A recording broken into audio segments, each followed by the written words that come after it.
नमस्कार प्यारे दोस्तों, आप सभी का बहुत बहुत स्वागत है पीटीज आईएएस एकेडमी के करंट अफेयर और एडिटोरियल एनालिसिस के 46 सेशन में। अभी तक के सारे सेशन जिन्होंने देखे हैं कंफर्म करो।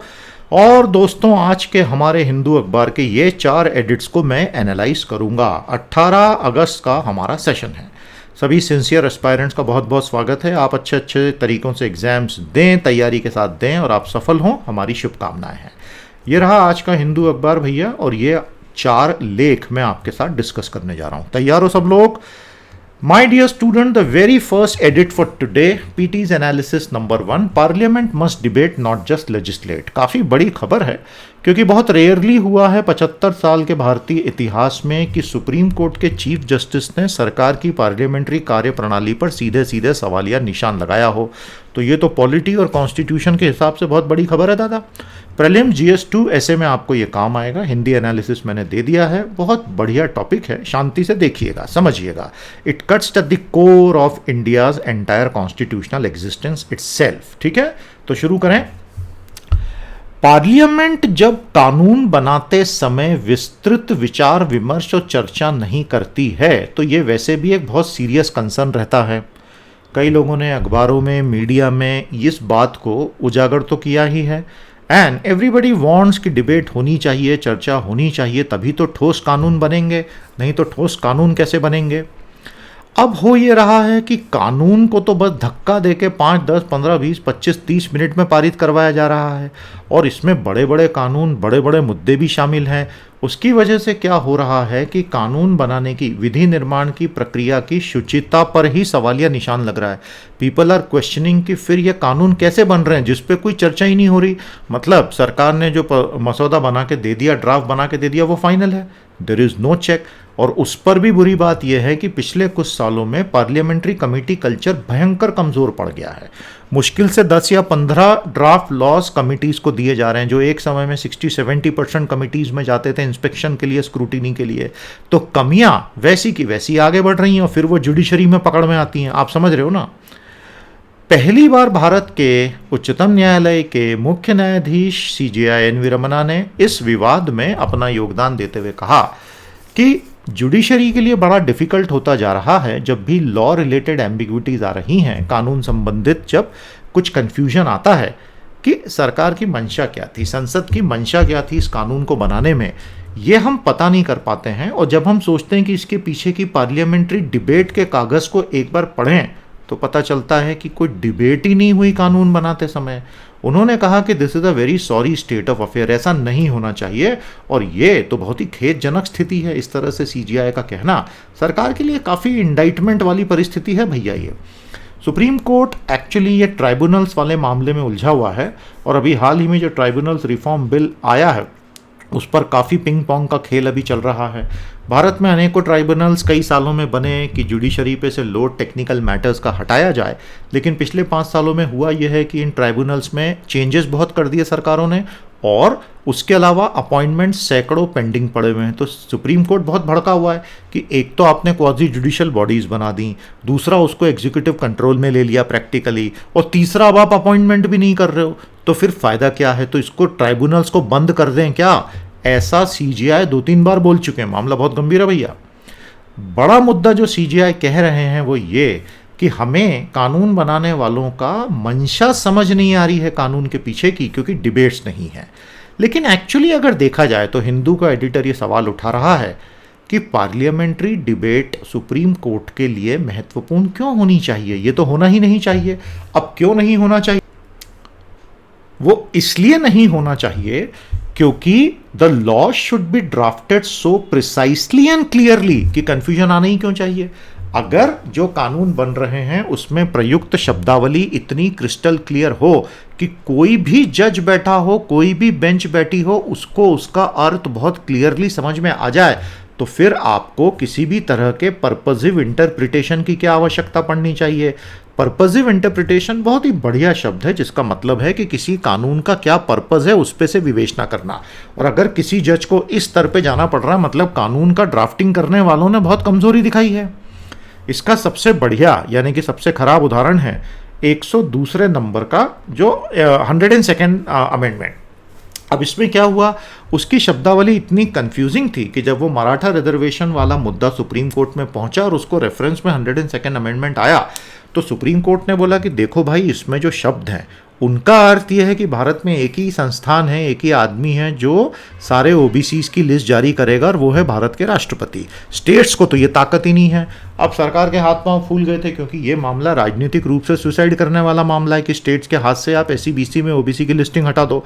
इस चक्कर में एक और कॉन्स्टिट्यूशनल अमेंडमेंट लाना पड़ गया वो पावर उनको देने के लिए। तो प्यारे दोस्तों, बेसिकली सुप्रीम कोर्ट ने उस वक्त भी ये इशारा किया था, मैंने तब भी एनालिसिस में बात बोली थी कि between the line supreme court का इशारा ये है कि आप अपना ड्राफ्टिंग ठीक करो। समझ में आ गया? और basically socially and educationally backward classes की लिस्टिंग अब तो फाइनली स्टेट्स को ताकत दे दी गई है। एक इंपॉर्टेंट चीज सभी यूपीएससी एस्पायरेंट्स को मैं बता दूं, ये होता है socially and educationally backward classes. ये ई जो है इकोनॉमिकली नहीं है, ये एजुकेशनली है, और ये सी कास्ट नहीं है, ये क्लास है। समझ गए? ध्यान रखना, इकोनॉमिक बेसिस पे रिजर्वेशन का ओरिजिनल संविधान में कहीं से कहीं तक कोई प्रावधान ही नहीं है। It is only on social and educational backwardness which through various judgements of Supreme Court was considered to be largely dependent on the caste backwardness. खैर, वो एक अलग मुद्दा है। तो सरकार ने तब भी समझाने की बहुत कोशिश की थी, कुछ हुआ नहीं, तो फिर नया अमेंडमेंट लाना पड़ा। तो कहने की बात यह है कि अगर पार्लियामेंट में थोड़ी अच्छी डिबेट्स हो जाएं तो कम से कम मंशा क्लियर हो जाएगी और इस तरह की गलतियां उसी लेवल पर ख़त्म हो जाएगी। पार्लियामेंट्री कमेटीज़ अब जो पूरी तरह सुप्तावस्था में चली गई हैं, हाइबरनेशन में, उनको फिर से ज़िंदा करने की ज़रूरत है, क्योंकि वो bipartisan expert professional committees होती हैं और उनकी नज़र से कुछ भी नहीं बचता है। अब वो कल्चर ही ख़त्म हो गया, और अब तो ऐसा हो गया कि जिसके पास नंबर्स हैं वो तो दी आइज हैव इट करके कोई भी कानून बनाते जा रहा है, तो उससे खराब कानून भी बन जाएंगे, ऐसा सुप्रीम कोर्ट का कहना है। तो between the lines the supreme court has clearly pulled up the Indian executive that this is not the way to do things. आ गया समझ में भैया? Supreme court's frustration with the meaning of laws not being crystal clear coupled with the lack of debate in the parliament is a reminder to the executive to mend its veg.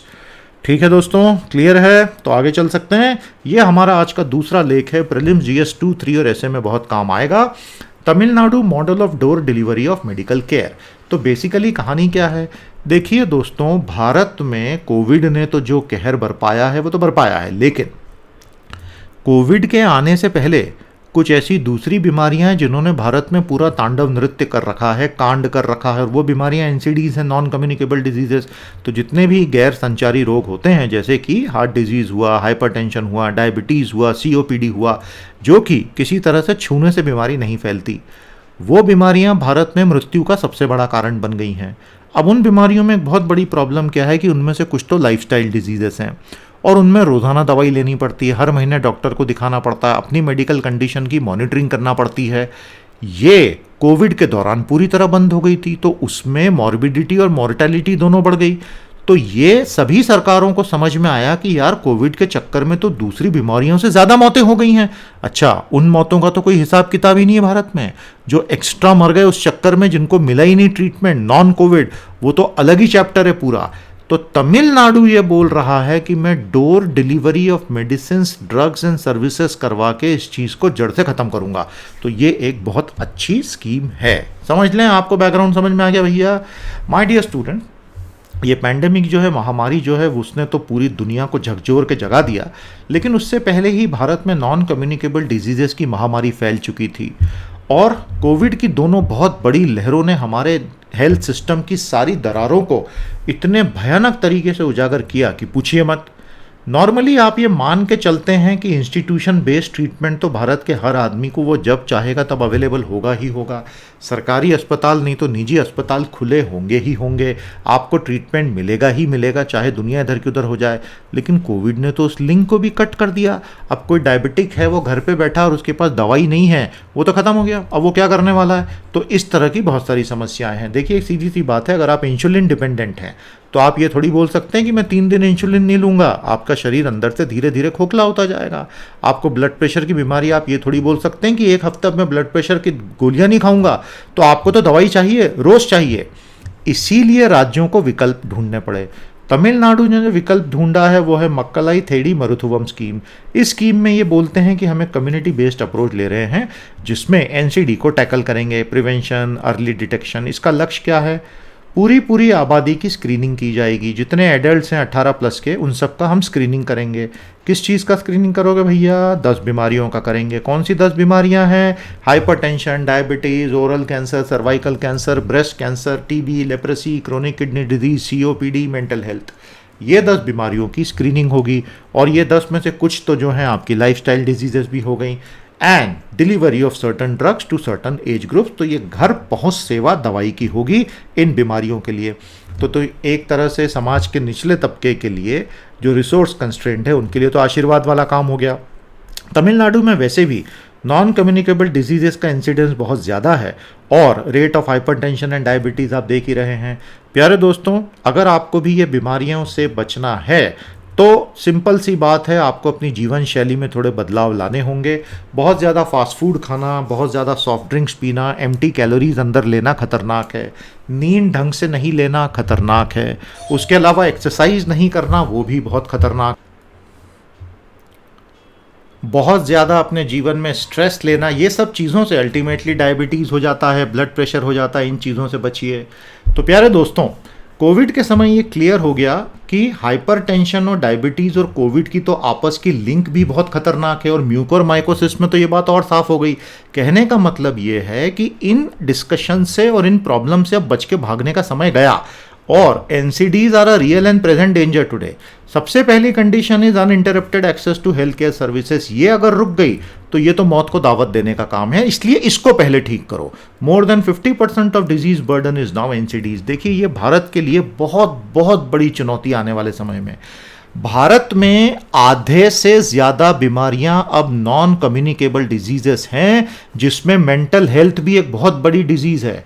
मजे की बात यह है कि हमारे समाज की स्थिति यह है कि वो मेंटल हेल्थ को तो कुछ मानता ही नहीं है। उसको ऐसा लगता है समाज में कि मेंटल हेल्थ तो कोई प्रॉब्लम होती कहाँ है, चुपचाप काम पे लग जाओ, मेंटल हेल्थ क्या है। जबकि मैं आपको ये बता सकता हूँ दोस्तों, जितना मैंने अब काफ़ी अच्छी ज़िंदगी जी ली, तो मैंने ये सब बीमारियाँ, जितनी 10 बीमारियाँ यहाँ लिखी ना, इससे जितने भी प्रभावित पेशेंट्स हैं, बहुत सारे लोग मैंने देखे और मैंने ये देखा कि किन लोगों ने इसको अच्छे से मैनेज किया। कोई कितने लोग कैंसर के बहुत से ऐसे मरीज देखे कि जो गलत ट्रीटमेंट के चक्कर में 2 साल में ही मारे गए। कुछ ऐसे पेशेंट देखे जो बड़े बड़े कैंसरों से निकल कर आ गए, उसको 15-15, 20-20 साल हो चुके हैं आज और वो पूरी तरह से फिट हैं। मैं उस पे से आपको बता रहा हूँ कि ये मेंटल हेल्थ से संबंधित पिछले 2 साल में जो गिरावट भारत में आई है कोविड की वजह से, दूसरे कारणों से, it's an epidemic. Mental health की प्रॉब्लम भारत में अपने आप में एक महामारी है और सिंपैथेटिकली इस बीमारी को समझना और लोगों को बोलना कि यस वी अग्री, आपको ये प्रॉब्लम है और हम आपके साथ हैं, 50% प्रॉब्लम उसी से सॉल्व हो सकता है। एनीवे, तो भारत में आधे से ज़्यादा बीमारियां एनसीडी हैं। अब हमें क्यों चिंता हो रही है इसकी चिंता ये है बेटा कि तुमको जीडीपी का ग्रोथ रेट अगर बढ़ाना है ना, तो तुमको हेल्दी वर्कफोर्स चाहिए। अब अगर एनसीडी इस तरह से फैलता जाएगा तो हेल्दी वर्कफोर्स कहाँ से मिलेगा? अगर तुम्हारे लोग मानसिक रूप से बीमार हो गए हैं तो 10 घंटे के वर्क डे में 5 घंटे तो वो बेचारा डिप्रेशन में बैठा रहेगा, बैठी रहेगी। आउटपुट मिलना कैसे? आप बात समझ रहे हैं कैसे सारी चीज़ें जुड़ी होती हैं आपस में? तो आपको एक होल ऑफ सोसाइटी अप्रोच बहुत ज़रूरी है और कोविड ने ये बात हमको अच्छे से बता दी।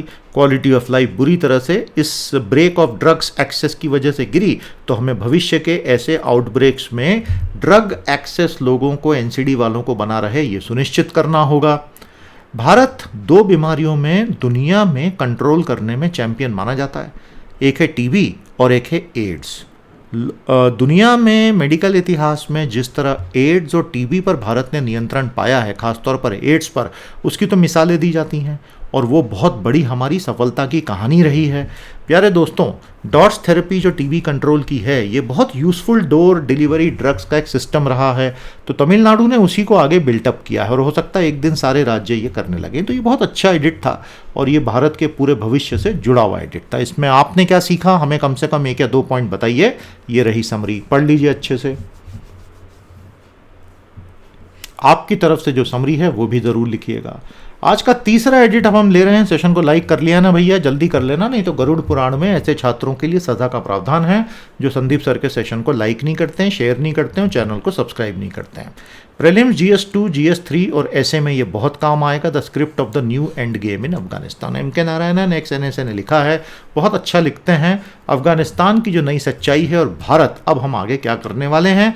खैर अभी तो जो हो रहा है, ये कहानी आगे कैसे ग्रो होगी, किस दिशा में जाएगी, समय के साथ पता चलेगा। लेकिन अभी जो हो रहा है, आइए उसको देखते हैं। सभी लोगों को बहुत भयानक झटका लगा पिछले 4 से 5 दिनों में।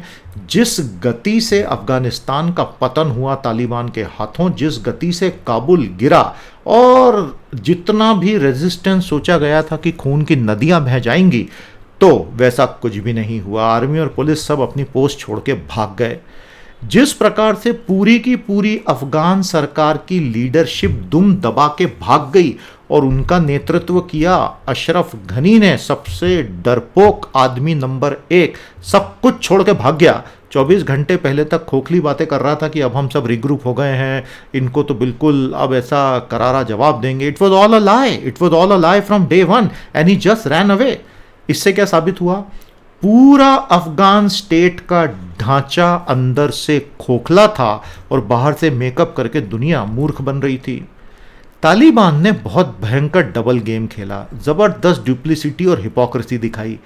एक तरफ दोहा में बोलता रहा, मैं आपके साथ पीस टॉक करूंगा, और फरवरी 2020 में डोनाल्ड ट्रंप ने उनके साथ पीस समझौता कर लिया। ज़ल्मा खलीलजाद ने समझौता करवा दिया, जिससे तालिबान तो हो गया मेन स्ट्रीम और वहां की सरकार हो गई ऑफ स्ट्रीम। वो तो बेचारी पटरी से उतर गई और सेना का पूरा मनोबल ही टूट गया कि ये क्या हो गया।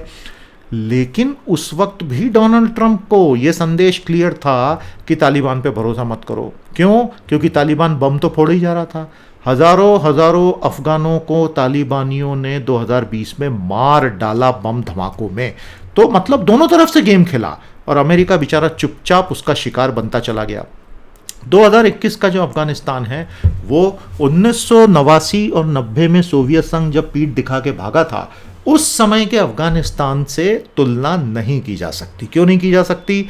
वो इसलिए कि जब सोवियत संघ के लड़ाके पूरी सेना छोड़ के भागे थे, उस वक्त कम से कम अफगानिस्तान में रेजिस्टेंस तो था। उस वक्त ऐसे नेता थे जो तालिबान से लड़ने के लिए नॉर्दर्न अलायंस बना के, उत्तरी गठबंधन बना के एक हो गए थे, जैसे कि अहमद शाह मसूद, लायन ऑफ पंजशीर। बहुत बड़े लड़ाके थे वो और उन्होंने तालिबानियों को बहुत दिक्कत दी थी। फाइनली अल कायदा ने उनको जो है 9/11 यानी 11 सितंबर के आतंकी हमलों के 2 दिन पहले अफगानिस्तान में बम से उड़ा दिया था। तो अहमद शाह मसूद की कहानी कभी पढ़िएगा, रोंगटे खड़े हो जाएंगे। पहला तो ये था, आज ऐसा एक भी नेता नहीं है। दूसरा, जब सोवियत भाग रहे थे उस वक्त अमेरिका सबसे बड़ी सुपर पावर थी। आज अमेरिका खुद भाग रहा है और कोई सुपर पावर ही नहीं है। दूसरी, बाइडेन की सबसे बड़ी गलती थी कि उन्होंने डोनाल्ड ट्रंप के एग्रीमेंट को फिनिश करना, यहां तक तो ठीक है, लेकिन जो हड़बड़ी में सेनाएं निकाली उससे मैसेज बहुत गलत चला गया। बाइडेन को कुछ और महीने रुक के पावर शेयरिंग एग्रीमेंट पे हस्ताक्षर करवा के उसके बाद जाना था, लेकिन पता नहीं बाइडेन को अपनी दूसरी 2 प्रायोरिटीज की इतनी ज़्यादा जल्दी है कि इंडो पैसिफिक में चाइना को पकड़ना और क्लाइमेट चेंज को रोकना, कि उन्होंने ये सोचा कि अब छोड़ो और यहाँ से निकलो। लेकिन इसमें दिक्कत होगी।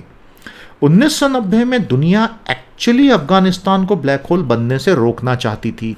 आज ऐसा कुछ भी नहीं है। 2021 में तालिबान को तो वैधानिकता मिल गई है और एक नया रोग स्टेट हमारी आंखों के सामने बन रहा है, और एक ऐसा रोग स्टेट बन रहा है जिसमें पूरी दुनिया हिपोक्रेसी में बोलती है कि हमें रूल्स बेस्ड इंटरनेशनल ऑर्डर बनाना है। तो अगर आपको रूल्स बेस्ड ऑर्डर बनाना है तो आप पैरेलल में इस तरह से तालिबान वाले स्टेट को मान्यता कैसे दे सकते हैं, उसको उभरने ही कैसे दे सकते हैं? तो ये दुनिया की हिपोक्रेसी।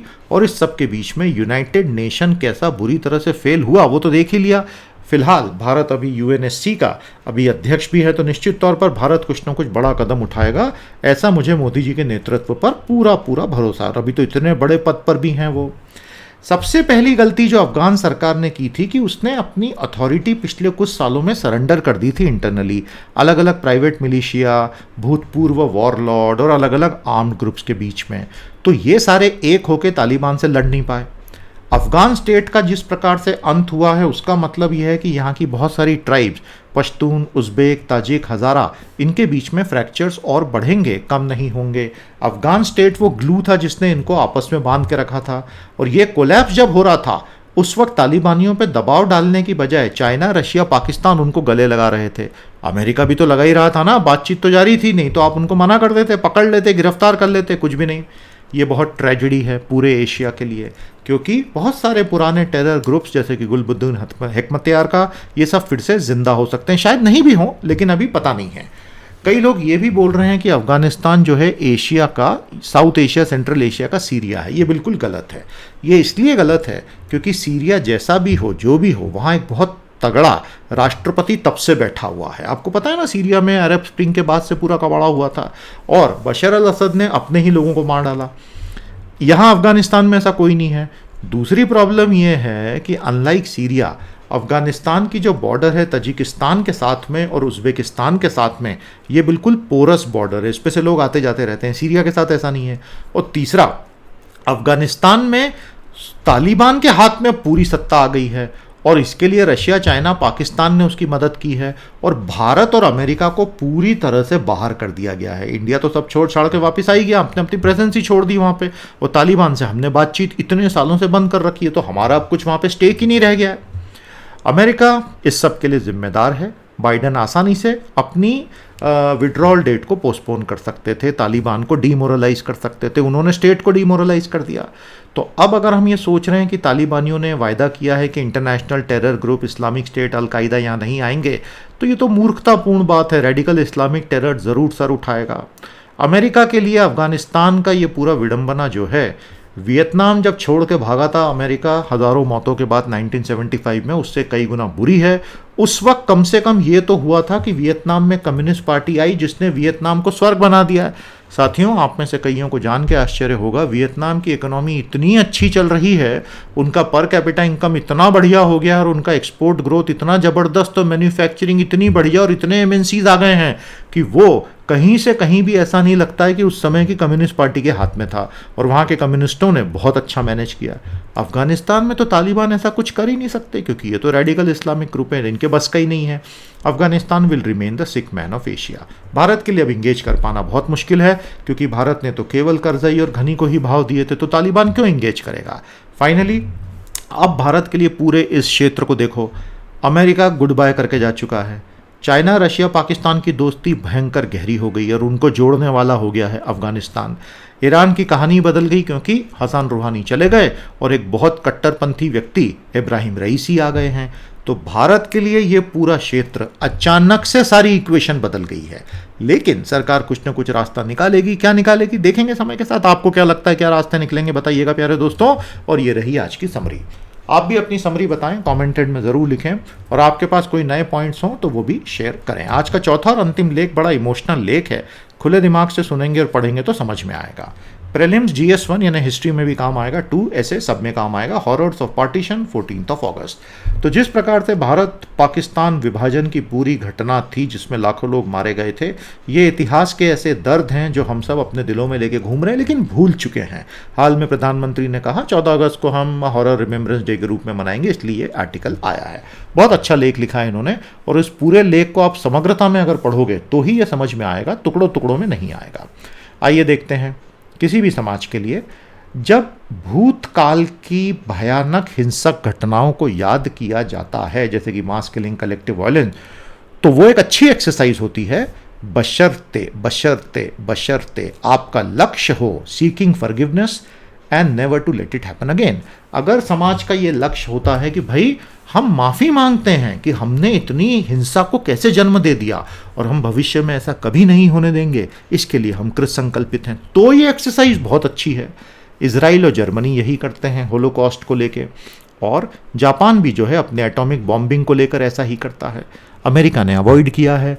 जो 18वीं और 19वीं सदी में रेड इंडियंस का कत्लेआम गोरी चमड़ी ने किया था, अमेरिका उस पर बात ही नहीं करना चाहता है। जहाँ तक भारत का सवाल है, 1947 की हमारी इस तरह विभाजन की विभीषिका को हमने लगभग एक समाज के रूप में भुला दिया है। 20 लाख हिंदू, मुसलमान, सिख उस वक्त मारे गए थे और करोड़ों विस्थापित हो गए थे।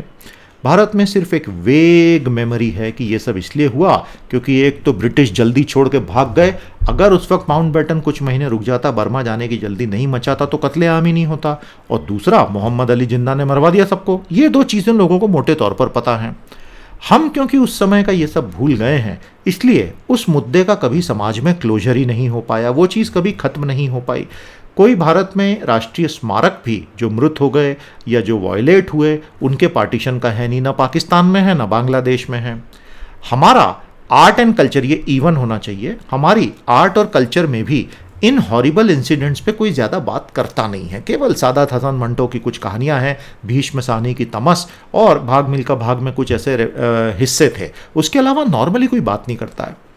तो ये जो एक सामुदायिक हमने याददाश्त गवा दी है, इसके लिए सभी सरकारें जिम्मेदार हैं, क्योंकि कोई भी सरकार 47 के बाद ये खतरा नहीं मोल लेना चाहती थी कि वही सामुदायिक हिंसा वाले पैशन लोगों के मन में जिंदा हो जाएं।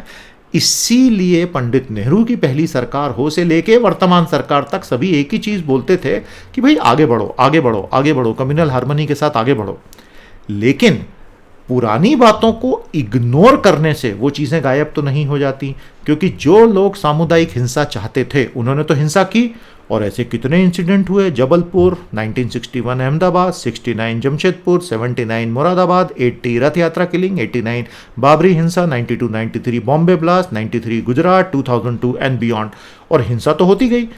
We can always come to terms with the past without erasing it outright. कितना खूबसूरत बात कही है भाई। भूतकाल में जो हो गया, तुम्हारे पास कोई टाइम मशीन तो है नहीं ना कि पीछे जाके उसको बदलोगे। भूतकाल अपनी जगह फ्रोजन है इन टाइम। भूतकाल को पढ़ो, उससे समझो और जीवन में आगे बढ़ो। उसमें जाके जीना शुरू मत करो, नहीं तो फंस जाओगे वहीं पे। Remembrance must be for all communities. ऐसा नहीं है कि सिर्फ कम्युनिटी एक्स या कम्युनिटी वाई या कम्युनिटी जेड मारी गई थी, सभी मारे थे उसके अंदर, तो सभी के साथ मृत्यु हुई थी और वायलेशन हुआ था। The journey of remembrance should be for forgiveness and never again. प्रधानमंत्री मोदी जी ने 14 अगस्त को पार्टीशन हॉरर रिमेंबरेंस डे के रूप में मनाने की बात कही। उसका लक्ष्य होना चाहिए माफी। हम एक दूसरे को माफ करने के लिए तैयार हैं, तो उससे समाज में शांति आएगी। ये नया दिवस जो हम मनाने वाले हैं अगले साल से, अगर इसने हमको और गुस्सैल बना दिया तो गड़बड़ हो जाएगी भैया। A national memorial should be made, और ग्रैंड सेंट्रल विस्टा प्रोजेक्ट के तहत ही उसको बना दिया जाए, और लोगों के मन में एक प्यार की, सद्भावना की भावना जागे, ऐसा म्यूजियम बनना चाहिए। अगर इंडिया इसमें लीड लेगा, क्योंकि इंडिया वैसे भी विश्व गुरु है, मोरल गुरु है, तो पाकिस्तान, बांग्लादेश भी उसमें लीड लेंगे और दक्षिण एशिया में बहुत सारी इस तरह के घावों को भरने की दिशा में शुरुआत हो सकती है। नहीं तो घावों को कुरेदने की शुरुआत होगी, फिर उसमें इंसान और बीमार होता है। ये इनका कहना है। तो क्या आप एग्री करते हैं? अगर आप एग्री करते हैं तो बताएं, नहीं करते हैं तो बताएं, सभी का स्वागत है, डेमोक्रेसी है भैया। तो remember, huge horrors of the past is useful only if the goal is forgiveness and grieving and not generating new hate and anger.